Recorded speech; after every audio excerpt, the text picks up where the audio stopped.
नमस्कार। आज के समय में बहुत से छात्र ये सोचते हैं कि जो टीचर उन्हें डांटता है, होमवर्क पूछता है, अनुशासन की बात करता है, क्लास में सख्ती करता है, वह उनका दुश्मन है। लेकिन क्या सच में ऐसा है? ज़रा सोचिए। अगर स्कूल में कोई नियम ना हो, कोई अनुशासन ना हो, कोई पढ़ाई पर ध्यान देने वाला ना हो, तो क्या स्कूल स्कूल रह जाएगा? नहीं, वह केवल भीड़ बनकर रह जाएगा। एक शिक्षक के सामने केवल एक छात्र नहीं होता, बल्कि पूरी कक्षा की जिम्मेवारी होती है। उसे ये देखना होता है कि कोई बच्चा पढ़ाई से पीछे न रह जाए, कोई गलत संगति में न पड़ जाए, किसी की सुरक्षा को खतरा न हो, कोई दूसरे बच्चों को परेशान न करे और पूरे स्कूल का वातावरण अच्छा बना रहे। जब शिक्षक किसी छात्र को डांटता है तो अक्सर उसके पीछे गुस्सा नहीं बल्कि जिम्मेदारी होती है। सोचिए, यदि कोई छात्र रोज होमवर्क ना करे, क्लास में शोर करे, दूसरों को पढ़ने ना दे, अनुशासन तोड़े, तो शिक्षक क्या करे?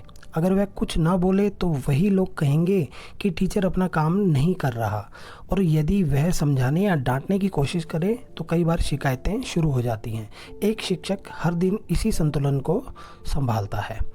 कई बार माता पिता भी स्कूल में शिकायत लेकर आते हैं। कुछ शिकायतें सही होती हैं और कुछ गलतफहमियों पर आधारित होती हैं, लेकिन शिक्षक को हर स्थिति में शांत रहकर जवाब देना पड़ता है। उसे बच्चों की पढ़ाई भी देखनी होती है और परीक्षा का काम भी करना होता है, रिकॉर्ड भी संभालना होता है और मीटिंग भी करनी होती है, और फिर भी वह मुस्कुराकर पढ़ाता रहता है। यह काम जितना बाहर से आसान दिखता है उतना होता नहीं है। आज कई शिक्षक अत्यधिक कार्यभार, तनाव और मानसिक दबाव का सामना कर रहे हैं। छात्रों को ये समझना चाहिए कि डांट और अपमान में अंतर होता है। एक अच्छा शिक्षक कभी नहीं चाहता कि उसका छात्र असफल हो। जब वह कहता है कि समय पर पढ़ो, मोबाइल कम चलाओ, गलत आदतों से दूर रहो, नियमित स्कूल जाओ, तो उसका उद्देश्य केवल अंक बढ़ाना नहीं बल्कि जीवन को बेहतर बनाना होता है। याद रखिए, जो शिक्षक आपको गलत रास्ते पर जाने से रोकता है वही वास्तव में आपकी चिंता करता है। अगर किसी छात्र की अनुपस्थिति बढ़ जाए, पढ़ाई कमज़ोर हो जाए, व्यवहार बिगड़ जाए, तो सबसे पहले नोटिस अक्सर शिक्षक ही करता है। कई बार माता पिता से पहले शिक्षक को बच्चे की समस्या का पता चल जाता है। स्कूल में अनुशासन केवल नियमों के लिए नहीं होता बल्कि सभी छात्रों की सुरक्षा के लिए भी होता है। यदि एक छात्र अनुशासन तोड़ता है तो उसका प्रभाव कई अन्य छात्रों पर पड़ सकता है। इसलिए कभी कभी सख्ती जरूरी हो जाती है। यह सख्ती किसी को नीचा दिखाने के लिए नहीं बल्कि पूरे समूह के हित के लिए होती है।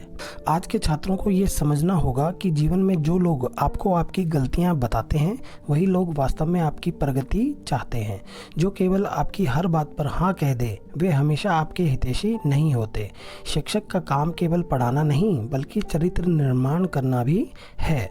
जब आप बड़े होंगे, नौकरी करेंगे, प्रतियोगी परीक्षाएं देंगे, जीवन की चुनौतियों का सामना करेंगे, तब आपको महसूस होगा कि समय की पाबंदी, अनुशासन, मेहनत, सम्मान और जिम्मेदारी जैसी बातें जो स्कूल में सिखाई गई थी वही आपकी सबसे बड़ी ताकत बन गई है।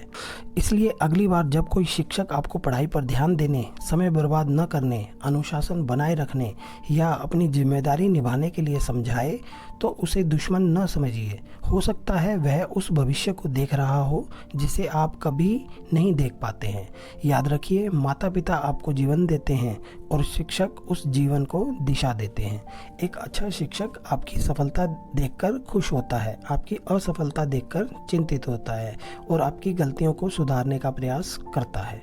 इसलिए अपने शिक्षकों का सम्मान करें, उनकी बातों को समझने की कोशिश करें और ये कभी मत भूलिए कि सच्चा शिक्षक आपके खिलाफ नहीं, आपके भविष्य के साथ खड़ा रहता है। इसी के साथ आपका बहुत बहुत धन्यवाद। आपका समय शुभ हो। जय हिंद, जय भारत, जय शिक्षा, जय छात्र।